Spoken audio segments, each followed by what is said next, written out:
Please go ahead, Linda. Okay, well, hello, and thank you very much to Linda Johnson for putting this together and giving me a format to talk to you about something very near and dear to my heart, something called death charts. And this is a technique that I've been studying for about 12 years, and I found it to be a unique way to address people who are going through grief.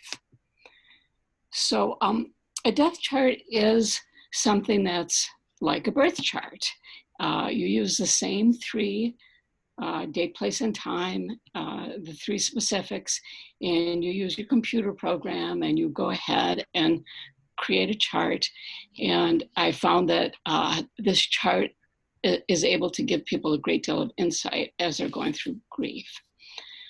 Today I'm going to be talking a little bit about grief and then giving you some really concrete examples of working with the death chart. And I'm going to be focusing on eclipses, the nodes of the moon, and the transits of the outer planets. So why am I doing this? This is very, very personal to me. In 2005, I lost my identical twin. And I think it's impossible for people who are not born a twin to understand what it means to have, in my case, somebody who looks and sounds and acts an awful lot like you and who was always there.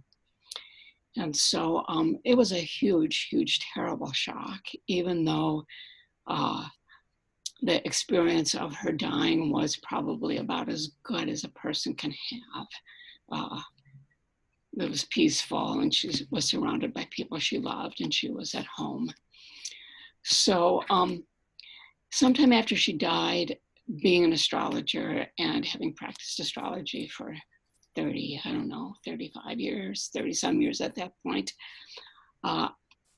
as she took her final breath and her heart stopped beating, I looked at my watch, and then down the road a bit, I went and I constructed a death chart on my program. So first we have to talk a little bit about grieving. And I think it's a particularly poignant topic right now because we're in the midst of an awful lot of people dying. And even if we weren't in a pandemic, there's a kind of certainty that we all deal with, especially as we age, and that is that at some point you lose people that you love, and also that you are a mortal being. So grieving is different for every single person. And I think it's really important, if we're bringing any kind of talking about death or using death charts into our counseling practice, that we're very careful about how we talk to people. And, people using my own example, people who said things to me, well, she's better off now. Well, that didn't really help, or she's in a better place. That didn't really help my pain. So we have to be empathetic and we have to be sympathetic and look at this chart as a way to bring people understanding. So one thing I learned about the grieving process is that it's very, very cyclical. And you kind of go through waves of grief. And even being an astrologer, you can't exactly predict when they're going to be, but you can learn to manage them and deal with them. Okay? And I don't think of a death chart as a cure-all in any way for people who are going through a terrible loss, but it is another tool that we have in our toolbox that gives people a different kind of understanding that they might have before they have the reading. So you'll see I focus a lot on eclipses and the transits of the nodes, which deal with our karmic journey through life. And because they deal with our karmic journey, our soul's evolution, they bring a more spiritual perspective. So Elizabeth Kubler-Ross started this whole idea that there were stages of grief. And I think that she had 4, but they have expanded a great deal to include the ones that you see in front of you. And many, many people will cycle through these different stages of grief. But initially, the inability to resume daily life tasks is a very big part of grieving, and the shock and denial. And so how people deal with that can come out in a lot of different ways. One of the problems that we have is that we live in a society that really worships youth. And our society pretty much expects us to get over it. And you can be sad because somebody died, but after a while, people really put up barriers to listening to you. And there's an unspoken message a lot of times, or with certain people, that they just want you to get over it. I think for me, one of the things that was so painful was the person who could most help me deal with really, really important issues in my life was the person that I lost. And that happens a lot in marriages, and that happens a lot with best friends, and it happens sometimes with parents. And so not did you only lose a person, but you lost this avenue of support that you were used to. People don't like to hear about death. They don't like to talk about it. It's an uncomfortable subject. And because it makes people uncomfortable, sometimes they say the wrong thing or they do nothing. And that can create an additional feeling of loneliness as we go through our grieving process. So the nature of grief is isolating, and it makes it hard to reach out. And so then people get more isolated. And then the other thing that's very, very difficult about grief is guilt. And I'm going to talk about that a little bit more. So this is what my clients have brought to me over and over and over again as we kind of get into the consultation about the death chart. And, you know, somebody dies and invariably people feel like they didn't do enough. There are things that they're guilty about. If they were able to be there, sometimes there's still remorse about things, but if that person died and they either didn't know about it or were on the way or whatever, that's very difficult. The suffering of the loved one, very, very difficult. And resolving issues is a really important factor. So in the case of accidents, or now with COVID, where people are talking, you know, saying goodbye over the phone, there's never really a chance to resolve issues. And that leads to a very, very long kind of elongated grief. On the other side of that, most people do heal enough with time. And actually they can learn a lot about their own strengths, and that helps them in other parts of life. But it's very much my belief that people need support to grieve. And grief makes people difficult. You know, it's hard to be around them. And sometimes they come in and they want support, but they're busy pushing you away. But the fact is, if you want to do any of this kind of work, you have to kind of be able to put up with that. So now I'm going to talk a little bit about transiting planets and the transits of the outer planets and the role that they play specifically in death charts. Okay.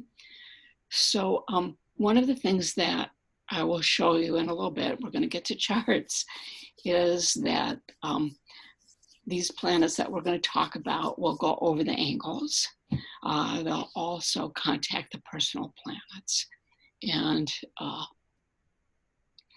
this is just a little nutshell of a way to perceive how these planets might relate to the process the person is going through in the loss. Okay, so almost every death chart, and I guess I haven't explained this, so I use two charts, one that's cast for the date, place, and time the person dies, and then I put that on a by will as a transit chart for the client. And so now we're talking about these outer planet transits as they affect the natal chart. So somebody who's going through a major Saturn transit, they will experience that there is a very karmic nature to this loss. And part of what they're learning is to keep just taking tiny steps forward towards recovering.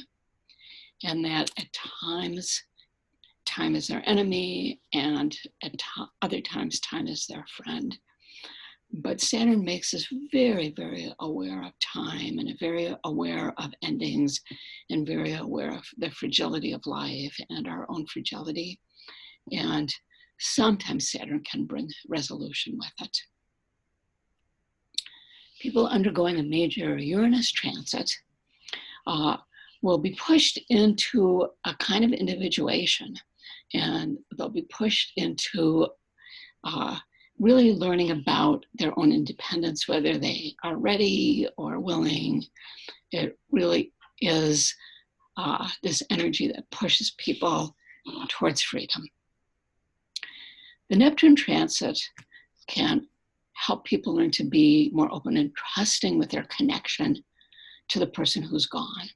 And I'll show you in one of my examples, Neptune connection, where a mother who lost her daughter and found connections again with her daughter in nature, and really felt a kind of spirit connection. And then last but not least, Pluto, who we would expect to be present in a death chart.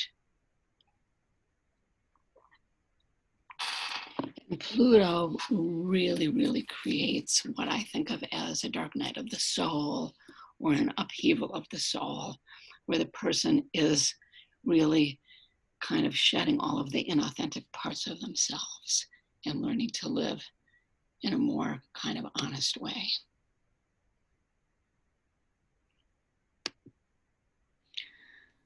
Okay, so in helping, just to help kind of think about what happens to our clients when somebody important in their life dies, it kind of boils down to a change in identity, okay?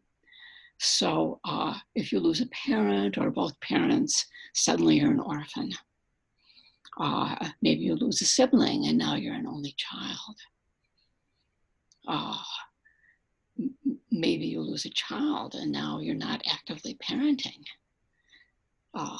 Maybe you lose a spouse or a long-term partner and now you're single. Or in the case of a twin, you're no longer a we, you're an I.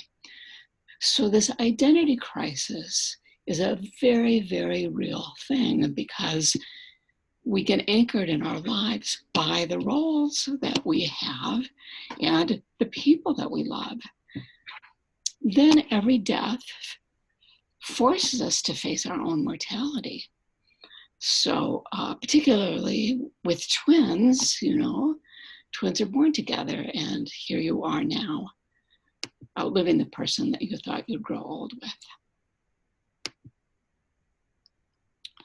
Okay, so I said that eclipses are really important, and they are.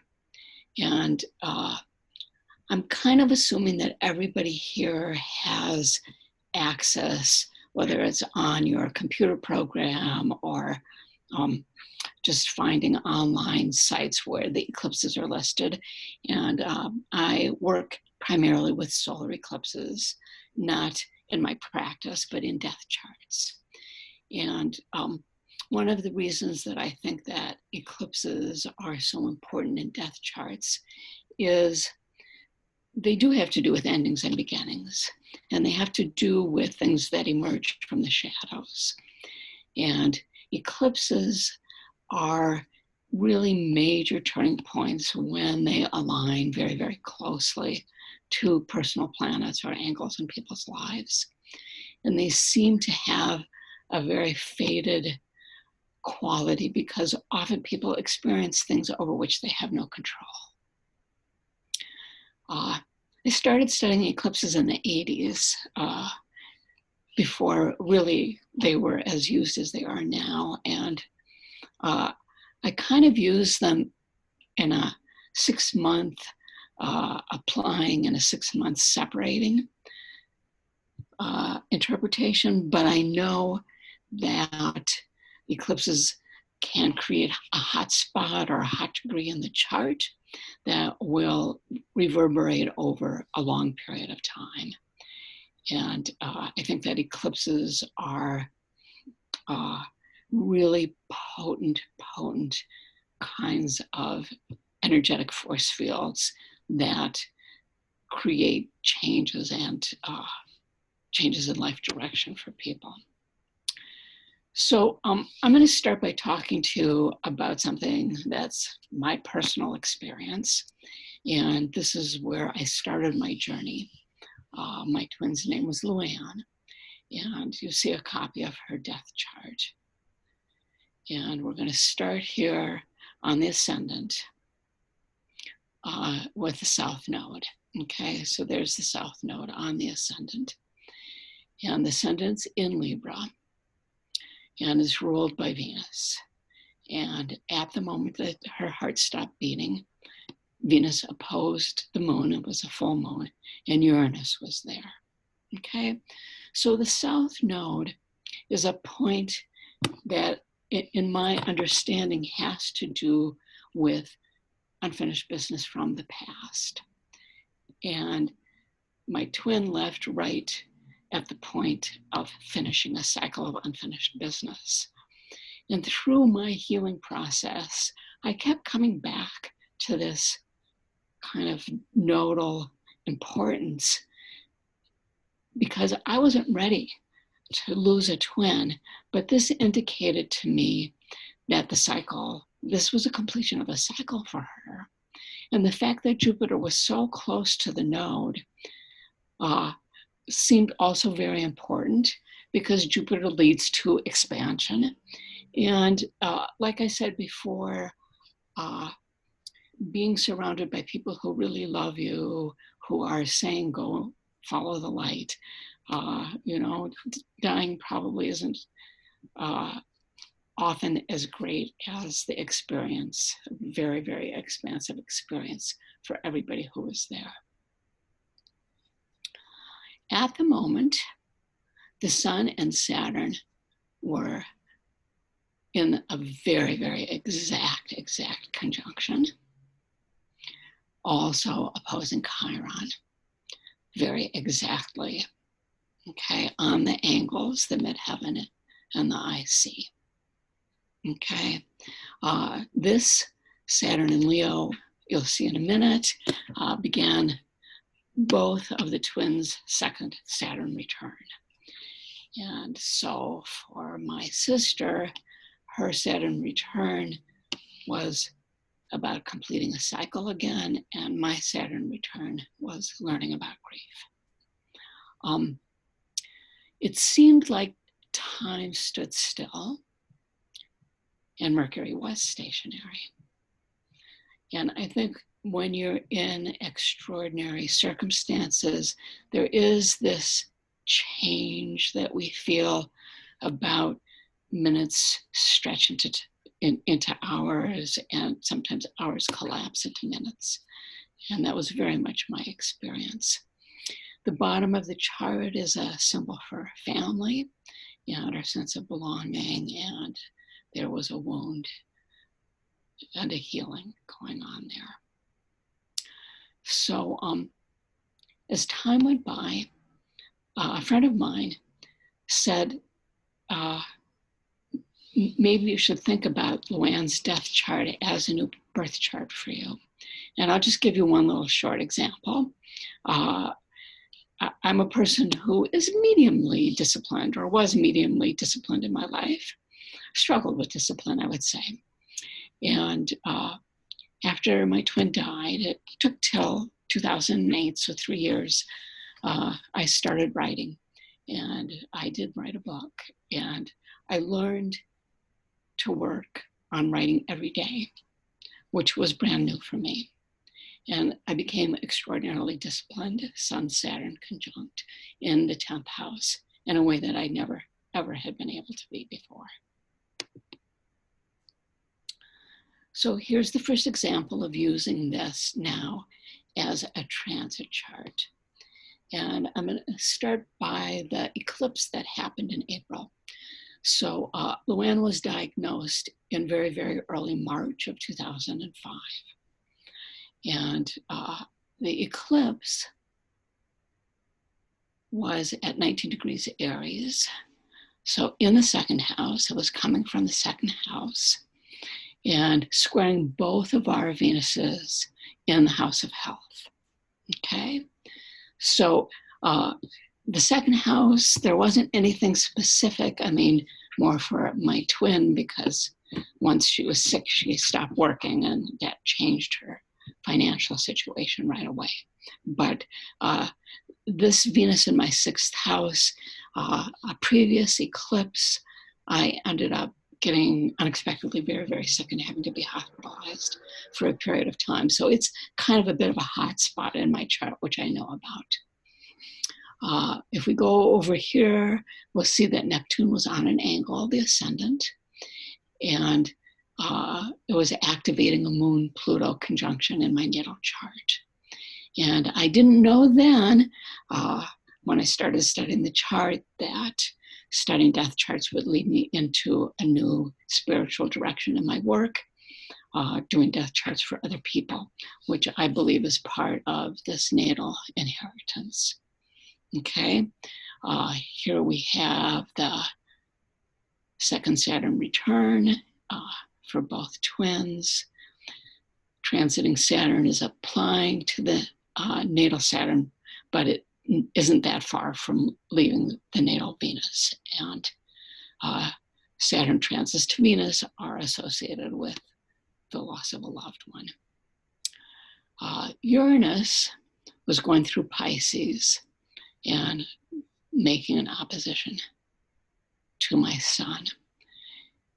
And I've been studying the charts of twins and twinless twins, and I've seen that quite a lot in their charts, that it's because losing a twin is such an identity issue. But Uranus is separation, and it's individuation, and it's independence and autonomy. And we were much more independent than many, many other twins I've known, but I didn't understand how deeply dependent I was on her. Transiting Pluto was on my natal Jupiter, the ruler of the midheaven, and the angles are event-oriented places in the chart. Okay, this is the family axis. Okay, often with parents, but the whole family axis. And then because the eclipse was active, you see that the south node here was not that far off Neptune. Okay, and so Neptune shows up 2 ways in the connection between us. And my twin started visiting me in dreams. It took about a year, but now she's a regular part of my dream life, Neptune. Okay, so now we're going to go through a few other examples based on clients who've given me permission to use their charts. So this is a woman who lost her father, and it was in the fall of 2013. And he was in, I think, assisted living, and they called her, and she lived very close, so she went to where he was. And she knew he hadn't been dead very long because his body was still warm. And he already had health problems, a stroke, PTSD, coronary bypass. And she pretty much took care of him. And so she moved him to be there. And the report was that he went to bed, and he never woke up, or when they went to check on him in the morning, that he was dead. So this is an example of a terrible feeling of guilt, because she took on the responsibility of caring for her parent, her father.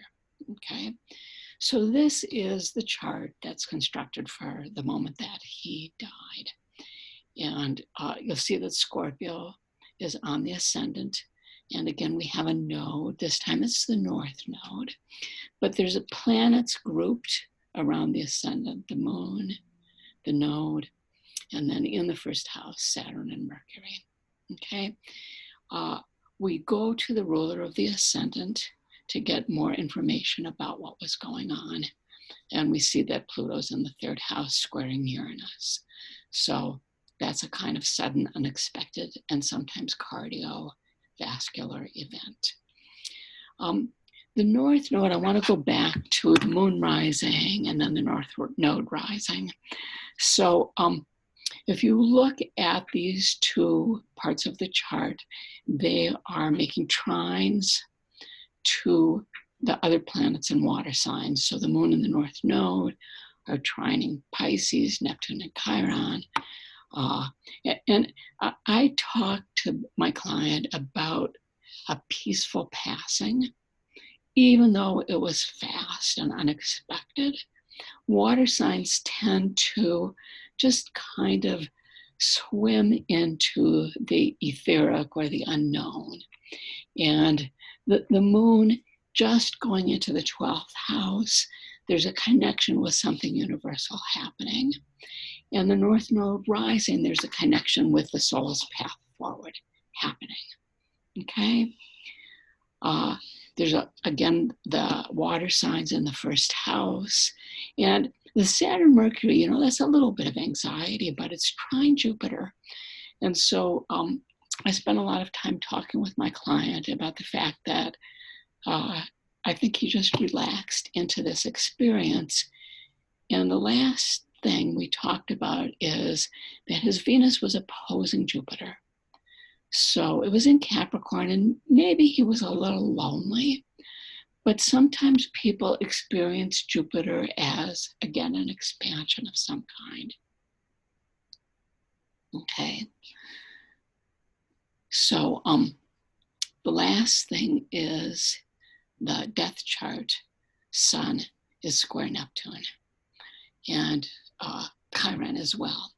And the fact that he had been ill and was, you know, already sick, and that Neptune is part of this picture, brings that universality and moving towards the universal into the specific death itself. Okay, so now let's look at the transits and eclipses to her chart. So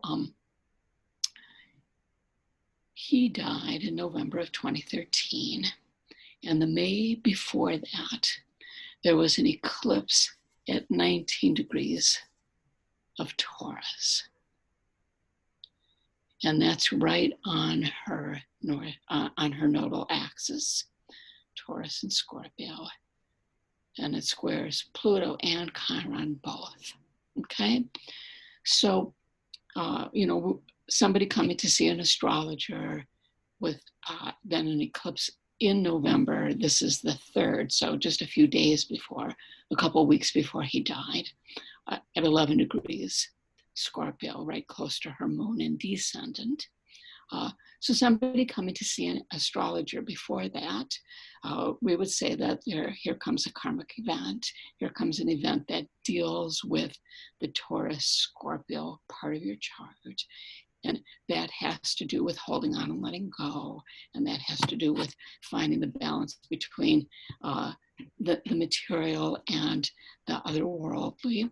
There's a eclipse very, very close to the part of the chart that has to do with the importance of other people and primary relationships.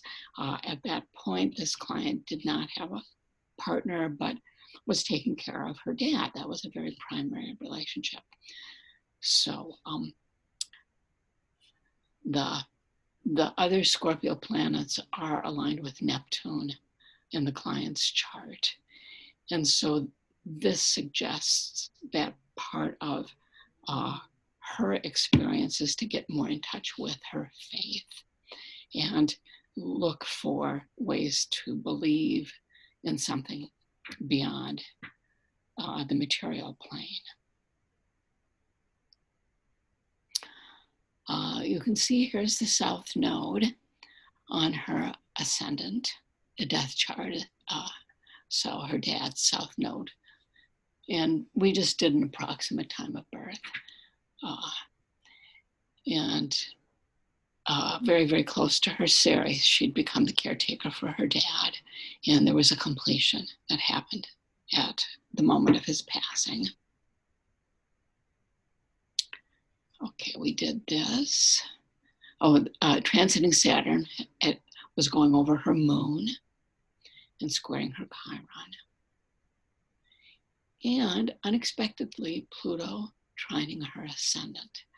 And so when I see that, I talk to people about a kind of deep interior support that they have, that they might not know that they have, because Pluto is about our inner resources and going deep inside of ourselves to find our inner resources. Okay? So in this chart, there isn't a big Uranus aspect. It's trine Uranus. And Neptune is a little bit too early to be, I mean, it had just recently entered Pisces and the client was a Pisces. And so over that long transit, that her father's death could be an initiator for her to be more connected with something universal. Okay. This is a story of a woman who lost her husband, and he was a vet, and went into the army of his own free will, but felt very, very strongly after 2 tours in Afghanistan that the military was a place that ended up really killing a lot of innocent people. So part of what he saw in Afghanistan was a lot of civilians dying. And when he came home, he talked extensively to his wife that he was worried about creating a lot of bad karma. So he got a civilian job and he was working, and he left for work one morning and was killed instantly in a head-on car crash.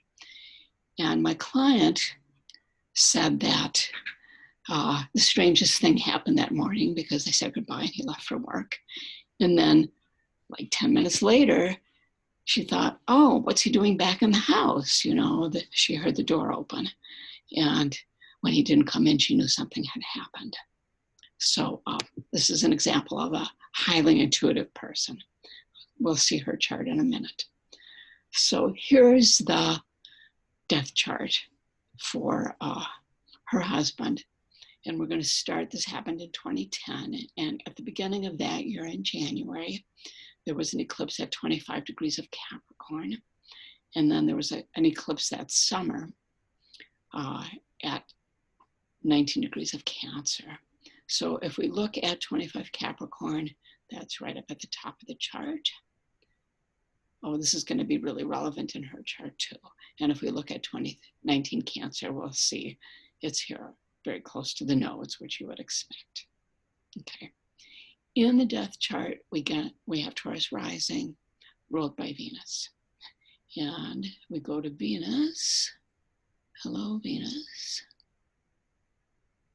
In the first house. Okay. And Juno is the asteroid that has to do with marriage.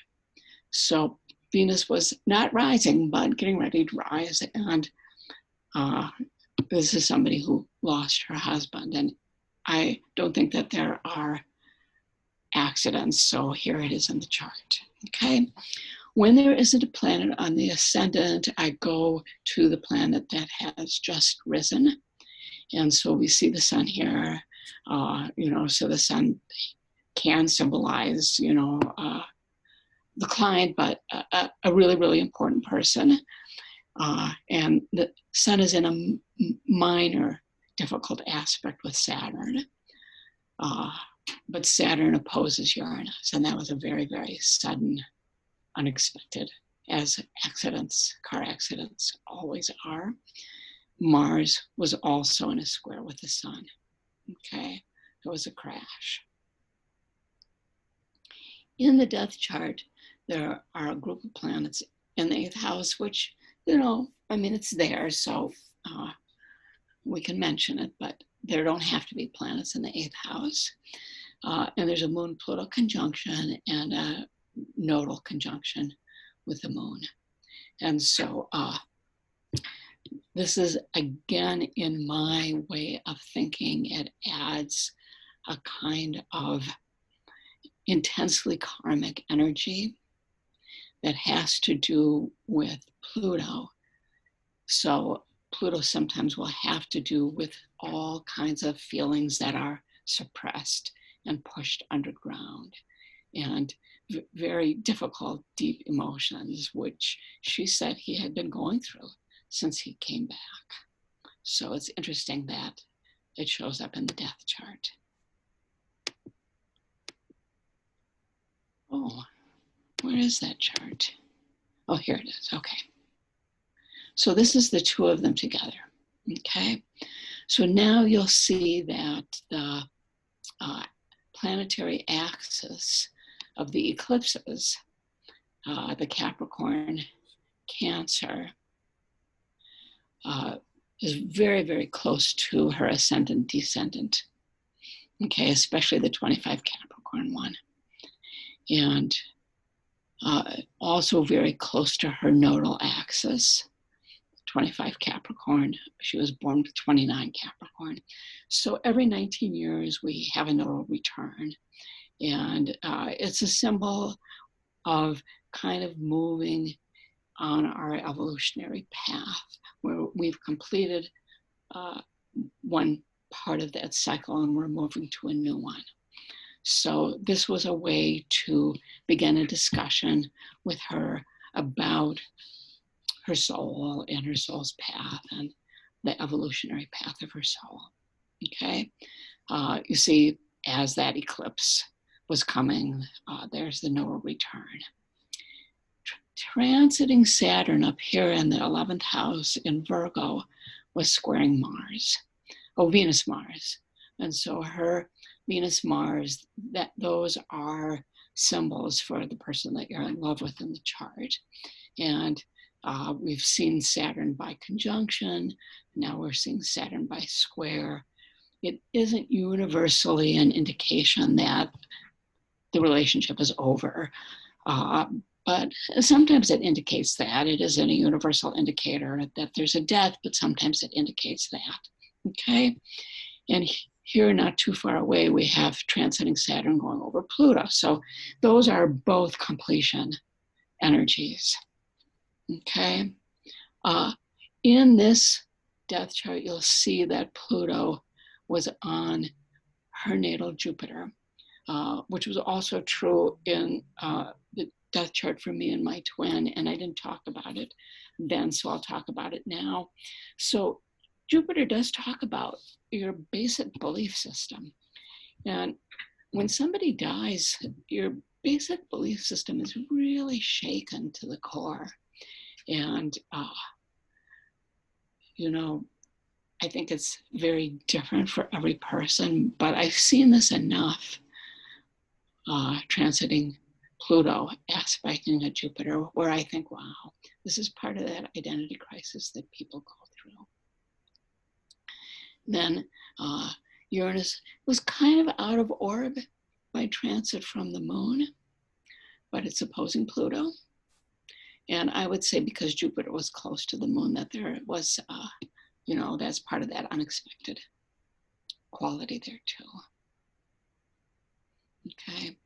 So the indication that things were lining up for a significant life event is shown also.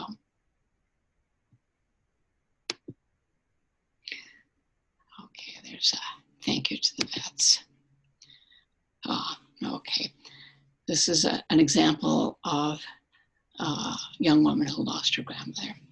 And so luckily for this young woman, her grandmother lived to be 92. They were very, very close. And they lived in a small town. They talked on the phone all the time. And sometimes, you know how children will form a really strong bond with one of their grandparents. That was her. So we're going to talk about them together. But she was 28, and we know that's just the initial phase of a Saturn return. This is a shout out to grandmothers everywhere. Okay. So here in the death chart, the ascendant and the south node are kind of in a wide conjunction, but before her grandma died, there was an eclipse at 28 degrees of Leo. So the one after her grandma died was right on the ascendant-descendant axis of the death chart. So this is ruled by the planet Uranus. And when we look at Uranus, we'll see that it's opposing Mars.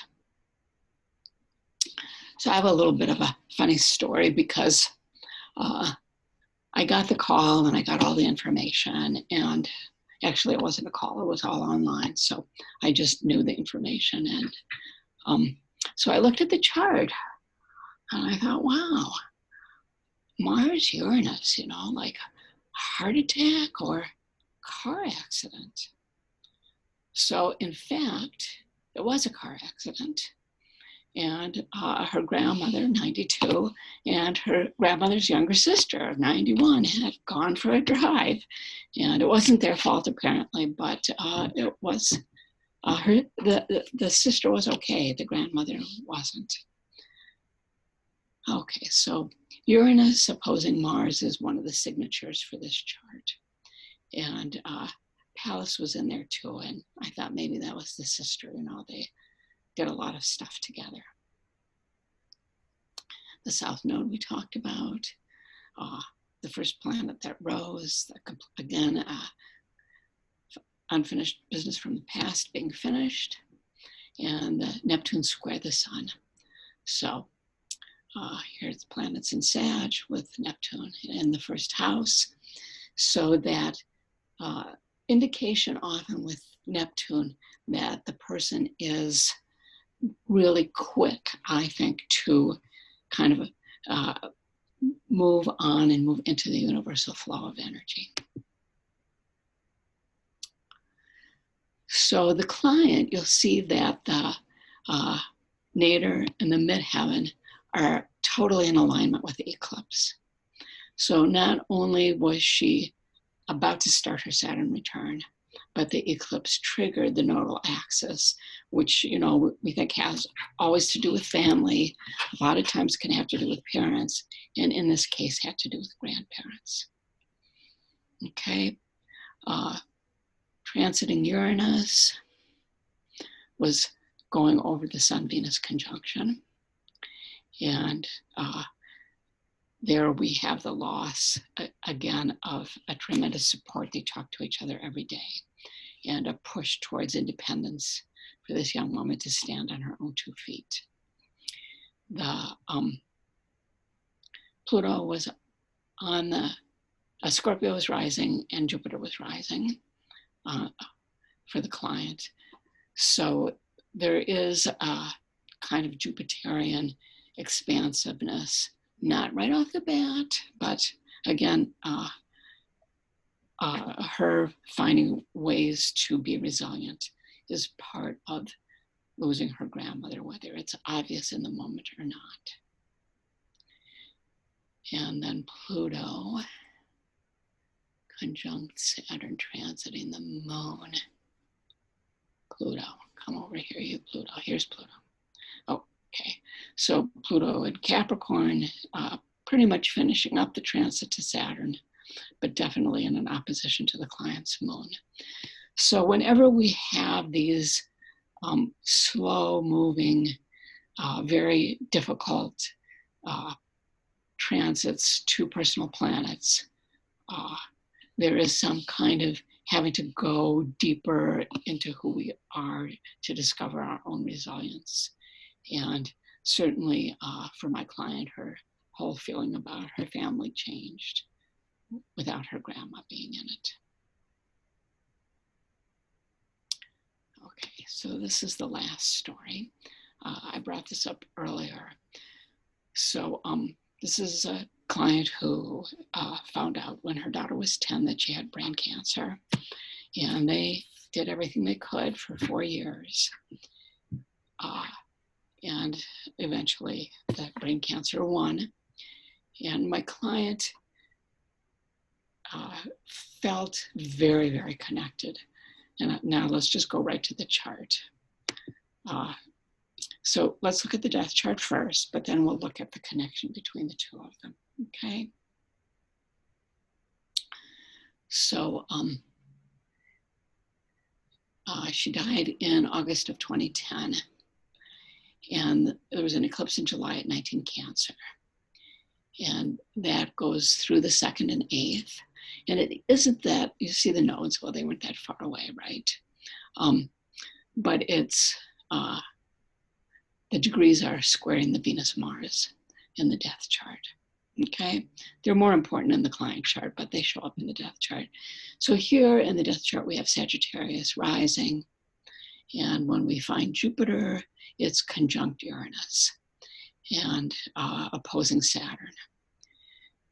So the mom described the death to me as it was unexpected, but it still at the same time was very, very sudden. And the Jupiter gave the mom this experience that her daughter was released from a tremendous, tremendous amount of suffering and hardship. You'll notice that those two planets are in a T-square with Pluto, and that Pluto is conjunct the node.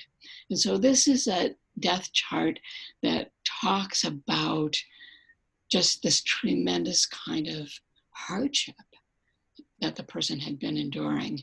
And mom is very close to the ascendant. And so her mom was with her and felt very, very connected with her daughter as she left her body. So when we look at the nodes in the mom's chart, we'll see that they're very connected here. So let me go back one. So 19 Cancer was the closest one, and the mom has an ascendant at 24 Cancer and a moon down here in Libra, okay?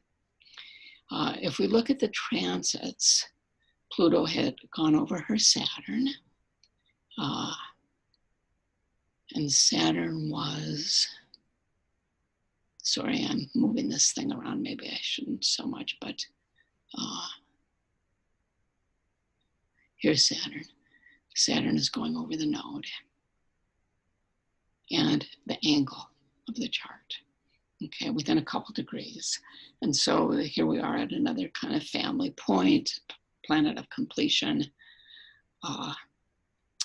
and the node conjuncting Pluto and Saturn in the natal chart. So here's the node. So we have the node going over Saturn.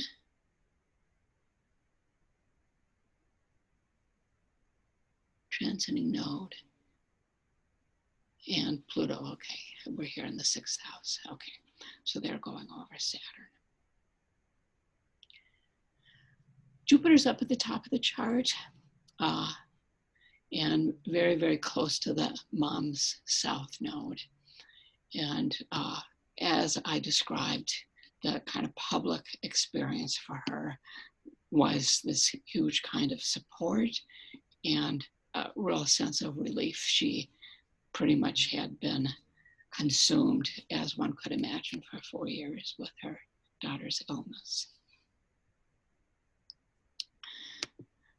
So this is just a brief journey into this notion of death charts and how they might offer a cosmic point of view.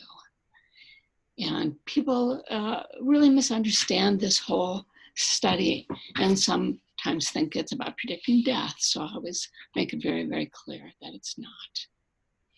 And I think one of the reasons to do this is that in astrology, people are always coming to us to help us make meaning of life and the world. And I think death charts, as I've seen them, are able to do that. And because of the COVID crisis, more and more people will be experiencing losing a loved one. Most of my clients to date have been people who weren't there, had unresolved grief, and had questions about the loss of a loved one. So astrology can provide a unique view about that moment, but also the progress of the client going forward. So often when you're in the throes of grief, there isn't a real sense about having a future, and there isn't a sense about recovery and steps that can be taken to help recovery. And I do think through understanding the planets, whether it's Saturn taking baby steps, Uranus becoming more independent and autonomous, Neptune looking for psychic or spiritual connections, Pluto becoming a more authentic self, that it's very, very useful for people to learn that as they go forward. So in closing, I'll say that I'm in the process of writing a book for astrologers or astrology students about what I'm learning in the process of doing death charts. But a book that I already have available is called Star Sisters. And the easiest way to get it is to go onto Amazon. I am available to speak and consult on death charts, and here is some contact information for me. So I'm going to stop for a second and say hi, look around, see who's here. Thank you so much for joining me. And I don't know about the format for taking questions, so. Yes. Does anyone in our audience have a question? If so, please unmute and go ahead. I don't have so much a question as a comment. Can you hear me? I sure can. Oh, hi. Yeah, so my younger sister was killed when she was 30. And I had already been studying astrology for quite a while, but I did go for a reading at that time with her chart in my hand. And I think the person was pretty overwhelmed and did not know what to say to me. And I really do want to go now and run her death chart and look at mine. I always am looking at her chart, but now it makes more sense to look at my chart. And I have friends who have recently lost parents, and I want to look at theirs. And so I'm inspired to apply some of these things. So thank you so much. Good, good. You're very welcome. Very welcome. Anybody else? Well, just me, just hi. Hi, Glenn. Nice to see you. Nice to see you. Well, you don't even see me, you just see my I see your glasses. head. Yes. Okay, well, let's call it a presentation. Thank you again for coming. And stay healthy, stay well. I hope all of your loved ones survive. And have you noticed that not one of us is wearing a mask? All right. No need to wear a mask. Okay, thank you. Linda, thank you so much. I'm just Thank you so much. unmuting Thanks, everyone. Linda. Please thank Linda Zlotnick. Okay, bye now. Hi.